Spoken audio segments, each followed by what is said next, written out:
계속해서 골로새서 말씀을 우리가 보고 있습니다. 오늘 두 번째 말씀이고요. 지난주일 우리는 복음의 능력으로 산다는 것이 무엇을 의미하는 것인가를 살펴보았습니다. 복음의 능력으로 산다는 것은 무슨 대단한 기적과 이사와 엄청난 기적을 일으키는 그런 행위가 아니라 예수 중심으로 사는 삶이라고 말씀드렸어요. 그리고 복음의 능력 있는 삶은 하나님으로부터 임하는 은혜와 평강을 전하는 삶이고, 힘들고 어려운 중에도 믿음과 사랑과 하늘 소망으로 살아가는 삶이 바로 복음의 능력 있는 삶이라고 말씀드렸습니다. 또한 복음의 능력 있는 삶은 복음을 받은 것에 머무르지 아니하고 세상에 복음을 전하면서 열매를 맺고 자라게 하는 삶이다라고 말씀드렸습니다. 자, 종합해 보면 복음의 능력이 어떤 현상적인 어떤 놀라운 기적의 모습이 아니라, 또 복음의 능력이라고 하는 것이 단순히 머릿속에 나오는 이론이 아니라 복음으로 살아내는 우리의 삶이 되어야 한다고 말씀드렸습니다.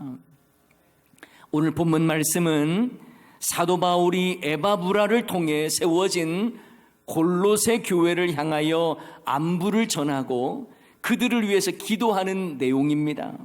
그래서 내용을 보면 아주 아름다운 사도 바울의 기도문이라고 말할 수 있습니다. 그런데 저는 오늘 본문 말씀의 제목을 바울의 기도라고 정하지 않고 당신을 위한 기도라고 정해봤습니다. 이것은 골로새 교회를 향한 바울의 기도는 바울만의 기도가 아니라 우리 모두의 기도가 되어야 하기 때문입니다. 게다가 우리의 기도는 또 다른 사람을 위한 기도가 되어야 하겠기에 당신을 위한 기도라고 제목을 정해봤습니다. 자, 오늘 본문 말씀을 보십시오. 사도 바울은요, 에바브라를 통해 골로새 교회 상황을 듣게 됩니다. 그리고 그 교회 상황을 듣고 그들을 위해서 계속해서 기도하기 시작합니다. 이처럼 누군가를 위해서 기도하고 또 나를 위해서 기도로 지지해 주는 사람이 있다는 것은 참으로 귀한 일이죠. 사실 우리도 누군가에게 기도해 달라고 기도 요청 많이 하지 않습니까? 그리고 기도 요청을 많이 받기도 하죠. 그런데 누군가를 위해 기도해 주겠다고 말만 쉽게 대답하지 실제로 기도하지 않는 경우도 많습니다.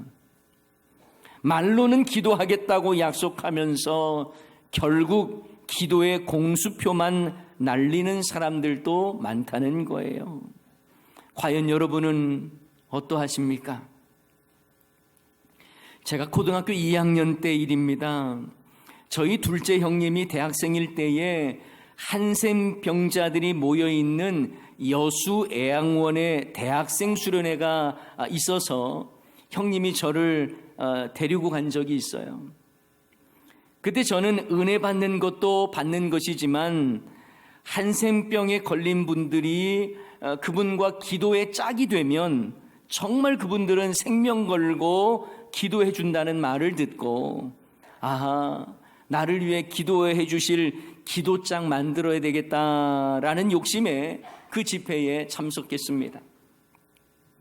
그런데 한 할아버지가 참 열심히 예배를 드리는 모습을 보고 제가 다가가서 저와 기도짝이 되어 주실 수 있으세요? 라고 여쭤봤어요. 당시 고등학생이고 얼마나 귀여웠겠습니까? 그러니 이 고등학생이 와서 그 한센병 걸린 그분에게 가서 기도짝 되어 달라고 하면 다 그냥 허락해 줄 줄 알았어요. 그런데 이분이 거절을 하는 겁니다. 그러면서 제게 이런 말을 하더라고요. 지금 자기 방에는 기도짝으로 연결된 분들의 명단과 기도 제목이 빽빽하게 적혀 있는데 요즘 자기 건강이 예전 같지 못해서 매일 기도해 주는 일이 너무너무 힘들다는 거예요. 그런데 만약 자신이 학생을 위해서 기도해 준다고 해놓고 기도해 주지 않으면 하나님께 책망받을 일이기 때문에 미안하지만 거절할 수밖에 없다고 말하는 것입니다.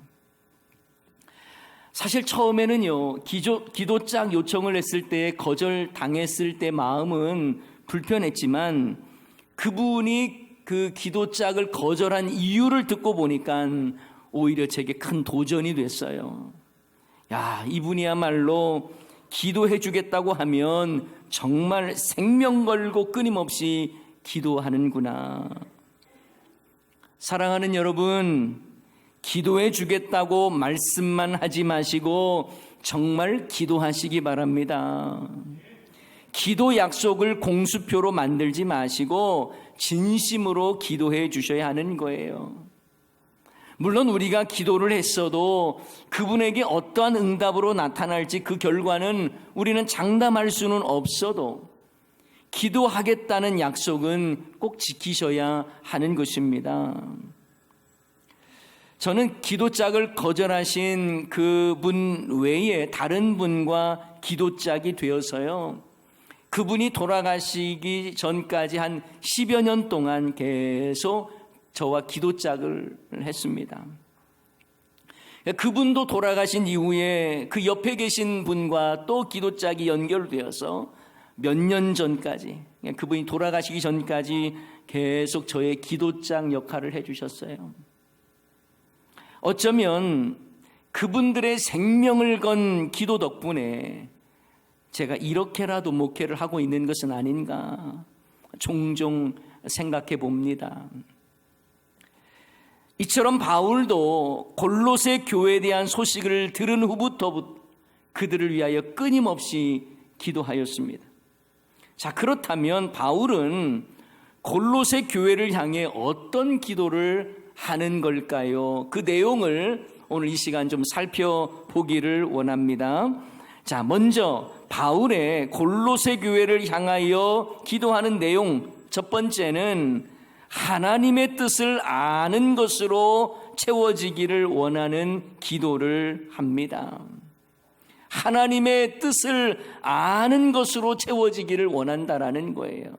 자, 우리 9절 말씀을 다 같이 한번 읽어볼까요? 9절 말씀입니다. 시작. 이로써 우리도 듣던 날부터 너희를 위하여 기도하기를 그치지 아니하고 구하노니 너희로 하여금 모든 신령한 지혜와 총명에 하나님의 뜻을 아는 것으로 채우게 하시고. 아멘. 사도 바울은 골로새 교회를 향해서 이렇게 기도합니다. 너희들에 대해서 듣던 날부터 너희를 위하여 기도하기를 그치지 아니하는데, 그 기도의 내용을 보면 모든 신령한 지혜와 총명으로 하나님의 뜻을 아는 것에 넘치도록 채워지기를 원하는 기도를 하고 있다는 거예요. 여러분은 무엇을 위해 기도합니까? 여러분은 무엇으로 채워지기를 원하십니까? 여러분의 자녀는 무엇으로 채워지기를 원합니까? 사도 바울은 골로새 교회 성도들을 향해 모든 신령한 지혜와 총명으로 하나님의 뜻을 아는 것으로 채워지기를 기도했습니다.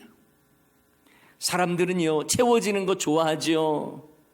없던 살림이 채워지고, 비었던 통장 잔고가 채워지고, 부족한 지식과 기술이 채워지는 걸 원합니다. 그리고 여러분도 이러한 것들이 자녀들에게도 채워지기를 기도할 것입니다. 하지만 믿음의 부모라면 여러분의 자녀가 다른 어떤 것으로 채워지는 것보다 신령한 지혜와 총명으로 하나님의 뜻을 아는 것으로 채워지기를 기도해야 할 것입니다. 하나님의 뜻을 알 수 있는 것은요, 신령한 지혜와 총명이 가득하도록 그것밖에는 없기 때문에 기도해야 하는 거예요. 여러분도 인정하시겠습니다만 하나님의 뜻을 아는 것은 대단한 학문적 스펙을 가지고 있고 학벌이 좋다고 해서 하나님의 뜻을 잘 아는 게 아니더라고요. IQ가 높고 또 여러 가지 명문 학교에 진학을 했다고 해서 여러 개의 박사 학위를 가지고 있다고 해서 하나님의 뜻을 제대로 알고 분별하는 것이 아닙니다. 오직 성령의 지혜와 성령이 주시는 총명으로 말미암아 하나님의 뜻을 알 수 있는 것입니다. 그러니 여러분은 그것을 위해서 기도해야 하는 거예요. 누구든지 예수님을 믿고 거듭나면요, 하나님의 말씀을 배우고 싶은 이 선한 열정이 생깁니다. 하나님의 말씀으로 채워지기를 원하고 하나님을 알고 싶어하는 것으로 채움받기를 원하는 것이 자연스러워요. 또한 여러분, 이러한 채워지는 것에 대한 갈급함을 성령 하나님께서 심어주십니다. 신령한 지혜와 총명으로 하나님의 뜻을 더욱 잘 아는 것이, 이것이 너무나 중요하다는 것을 저와 여러분은 깨달아야 하는 거예요. 이것이 여러분을 위한 저의 기도이며 또한 누군가를 위해 기도해야 할 여러분의 기도 제목인 것입니다. 신령한 지혜와 총명으로 하나님의 뜻을 아는 것으로 채움받는 저와 여러분 다 되시기를 주님의 이름으로 축원합니다. 두 번째로 사도 바울은 골로새 교회를 향하여 범사에 하나님이 기뻐하시는 선한 일에 열매를 맺고 자라게 하시기를 하나님께 구하고 있어요. 우리 10절 말씀 함께 읽겠습니다. 10절입니다. 주께 합당하게 행하여 범사에 기쁘시게 하고 모든 선한 일에 열매를 맺게 하시며 하나님을 아는 것에 자라게 하시고. 아멘. 주께 합당히 행하여 라는 말씀은요, 주님의 뜻에 자신의 행동을 비춰보라는 거예요. 그래서 과연 나는 하나님의 자녀다운 모습으로 살고 있는지, 주님이 원치 않는 악한 모습은 없는지, 그래서 범사에 하나님이 기뻐하시는 삶을 살도록 그렇게 기도하는 것입니다. 사랑하는 여러분, 우리의 기도도 이와 같아야 하지 않겠습니까? 자녀들이 나에게 효도하고 나를 기쁘시게 하는 삶을 살게 해달라고 기도하기보다 하나님을 기쁘시게 하는 자가 되게 해달라고, 그들이 범사에 하나님을 기쁘시게 하는 삶을 살도록 기도해야 할 것입니다. 데살로니가 전서 4장 1절 말씀에 보면, 그러므로 형제들아 우리가 끝으로 주 예수 안에서 너희에게 구하고 권면하노니 너희가 마땅히 어떻게 행하며 누구를 기쁘시게 한다고요? 하나님을 기쁘시게 할 수 있는지를 우리에게 배웠으니 곧 너희가 행하는 바라 그 다음에요 더욱 많이 힘쓰라. 아멘. 하나님을 기쁘시게 하는 일에 더욱 많이 힘쓰라는 거예요. 자, 그렇다면 하나님이 기뻐하시는 삶의 모습은 어떠해야 할까요? 우리가 앞에서 보았던 10절 말씀의 뒷부분에 나와 있습니다. 그 답이 나와 있어요. 모든 선한 일에 열매를 맺게 하시고 하나님을 아는 것에 자라게 하시고, 이것이 바로 하나님을 기쁘시게 하는 삶의 모습이에요. 여러분, 우리 중에서 하나님을 기쁘시게 하기 위해서는 삶 속에서 선한 열매를 맺어야 되고 하나님을 더욱 알아가야 한다는 걸 모르는 사람은 아무도 없을 것입니다. 당연히 선한 열매를 맺고 하나님을 더욱 알아가기를 원하겠죠. 그런데 여러분, 알면서도 선한 일에 힘쓰거나 하나님을 더욱 알고자 애쓰지 않는 모습도 많더라는 거예요. 주께 합당하게 행하여 하나님을 기쁘시게 하는 삶이 중요하다는 걸 알면서도 그러나 선한 열매를 맺으려 하지 않고 하나님을 더욱 알아가려 하지 않는다는 것입니다. 참 아이러니한 일이에요. 자녀들을 향해서도 기도할 때에 자녀들이 잘 살기를 원하지만 하나님을 기쁘시게 하기 위하여 선한 일을 힘쓰고 하나님을 더욱 알아가는 자녀가 되도록 기도하는 것에는 약하다는 것입니다. 자녀를 위해 기도할 때마다 잘 먹고 잘 살고 건강하도록 기도하는 건 물론 중요하지만 거기에만 머물러서는 안 된다는 거예요.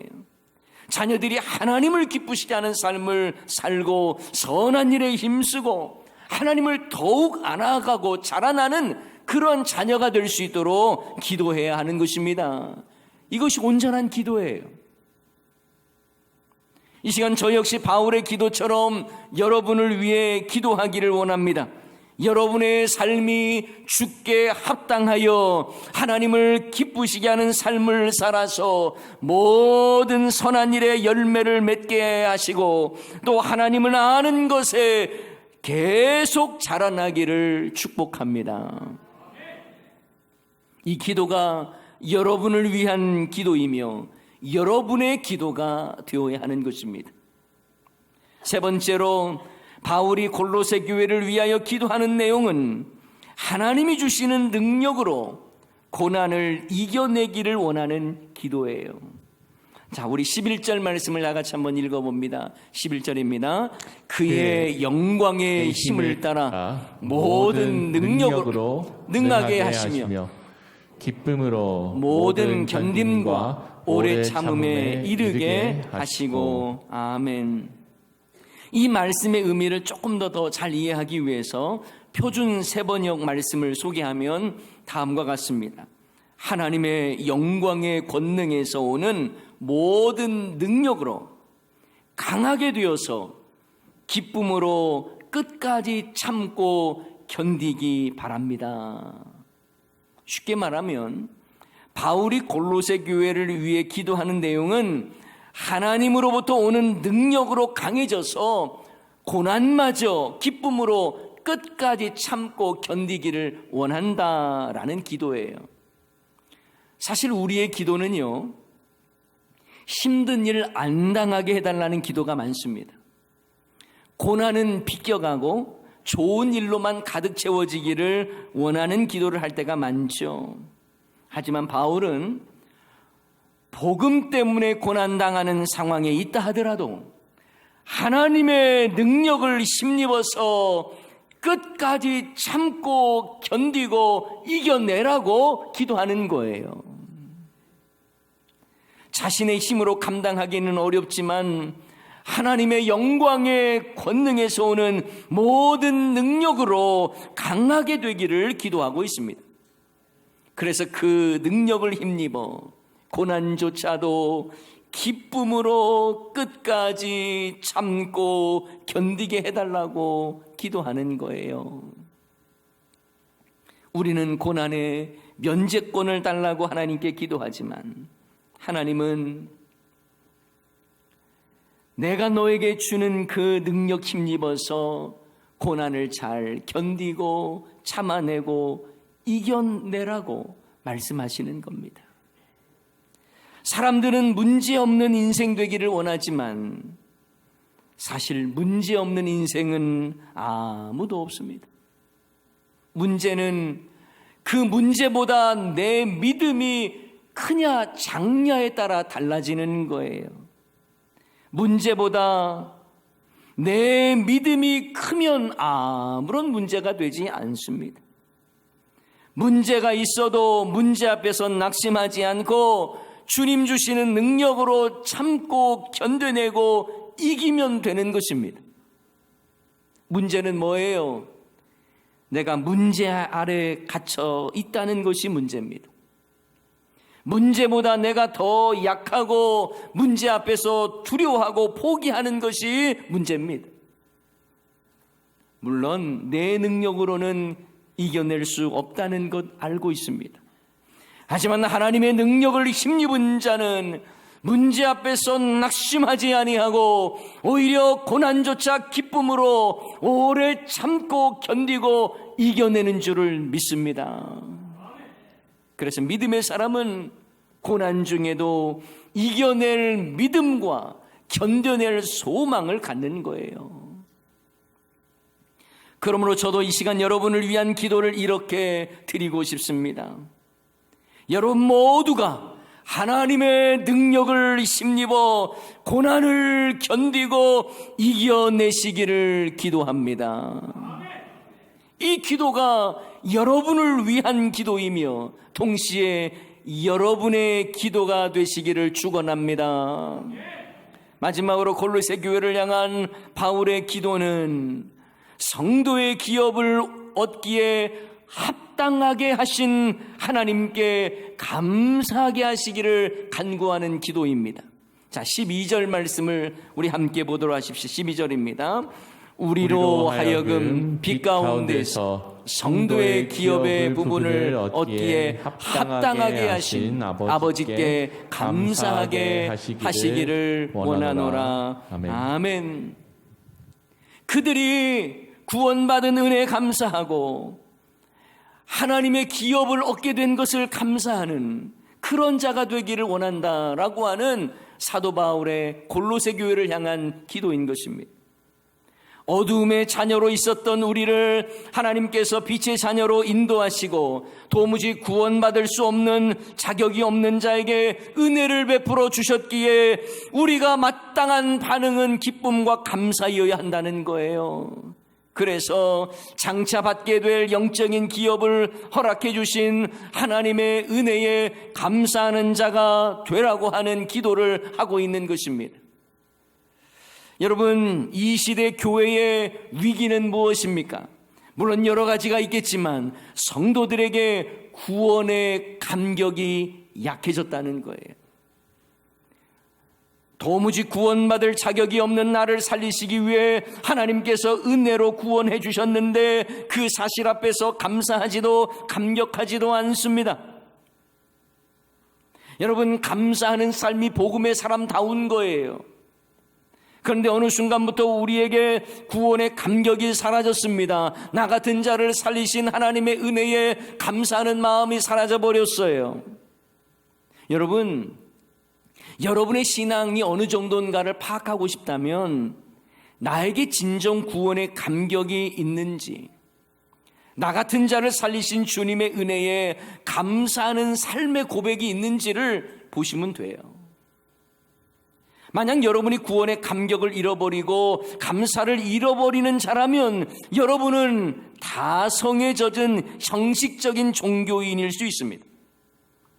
아니면 구원의 은혜를 잘 모르는 분일 수 있어요. 사도 바울은 골로새 교인을 향해서 그들이 구원을 얻고 성도의 영원한 기업을 얻게 된 것이 스스로 합당해서가 아니라 하나님의 은혜로 예수 그리스도를 통해 이루어진 일이기에 구원에 합당하게 하신 하나님 아버지께 감사하게 하시기를 원한다고 기도하는 거예요. 사랑하는 여러분, 구원받음을 당연한 것으로 생각하지 마시고 늘 감사하는 자 되시기 바랍니다. 나의 나됨이 하나님의 은혜라는 것을 아시고 영원한 기업을 허락하신 하나님께 감사하는 여러분 되시기 바랍니다.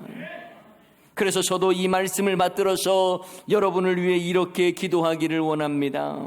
하나님, 우리 대원중앙교회 성도님들이 하나님의 구원을 당연한 것으로 여기지 말게 하시고 우리가 비록 자격은 없는 자이지만 성도의 기업을 얻기에 합당하게 여겨주신 하나님께 늘 감사하는 자 되게 하여 주시옵소서. 이 기도 역시 여러분을 위한 저의 기도가 될 뿐만 아니라 여러분의 기도가 되어야 하는 것입니다. 구원의 은혜가 우리에게 값없이 주어졌다는 것이 값싼 은혜가 주어졌다는 게 아니잖아요. 예수님의 십자가 희생을 통해 이루신 놀라운 하나님의 은혜임을 알아서 구원의 감격과 감사가 늘 충만하시기를 바랍니다. 사랑하는 여러분, 사도 바울이 골로새 교회를 향해 기도했던 그 기도를 마음에 새기면서 기도해야 합니다. 그리고 누군가를 위해 기도할 때마다 예수님의 그 기도를 생각하며 마음에 담고 기도해야 하는 거예요. 예수님은 기도의 이론가가 아니셨습니다. 친히 기도하는 삶을 사셨습니다. 예수님의 생애는 한마디로 기도하는 삶이었다라고도 말할 수 있습니다. 너무나 바쁘신 중에도 새벽을 깨워 기도하셨습니다. 십자가를 지시기 전 겟세마네에서 기도하셨습니다. 또한 십자가 위에서도 기도하셨습니다. 그리고 십자가에서 죽으시고 부활 승천하신 후에도 하나님 우편에서 우리를 간구하신다고, 우리를 위해 간구하신다고 말씀하십니다. 로마서 8장 34절 말씀 다 같이 읽습니다. 누가 정죄하리요? 죽으실 뿐 아니라 다시 살아나신 이는 그리스도 예수시니 그는 하나님 우편에 계신 자요 우리를 위하여 간구하시는 자신이라. 아멘. 아멘. 우리를 위해서 지금도 하나님 우편에서 간구하신다라고 말씀합니다. 오늘 우리는 사도 바울의 골로새 교회를 위한 기도를 보았습니다. 그리고 기도가 삶이시고 지금도 하나님 우편에서 간구하시는 예수님의 모습도 우리가 함께 살펴보았습니다. 사랑하는 여러분, 골로새 교회를 위한 바울의 기도가 저와 여러분의 기도가 되기를 원하고 동시에 여러분의 기도가 되기를 소원합니다. 이러한 기도를 들으심으로 정말 하나님의 일하시고 역사하신 은혜가 우리의 삶 가운데 늘 충만하고 기도의 영성으로 이 어둠의 세력을 물리칠 수 있는 저와 여러분 다 되시기를 주님의 이름으로 간절히 축원합니다. 오늘 말씀 생각하면서 우리 함께 찬양하기를 원하는데요, 외로운 상황, 힘겨운 상황에서도 여러분을 위해 기도하는 분이 계십니다. 오늘 찬양하면서 함께 그 은혜를 나누기를 원합니다. 마음이 지쳐서, 마음이 지쳐서 기도할 수 없고 눈물이 빗물처럼 흘러내릴 때 주님은 우리 연약함을 아시고 사랑으로 인도하시는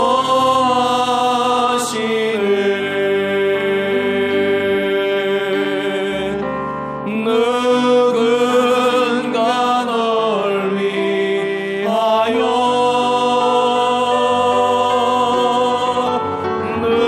누군가 기도하네.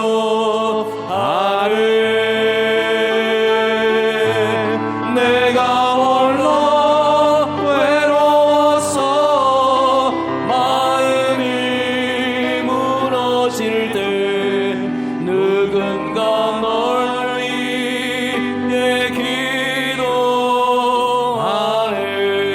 당신이 지쳐서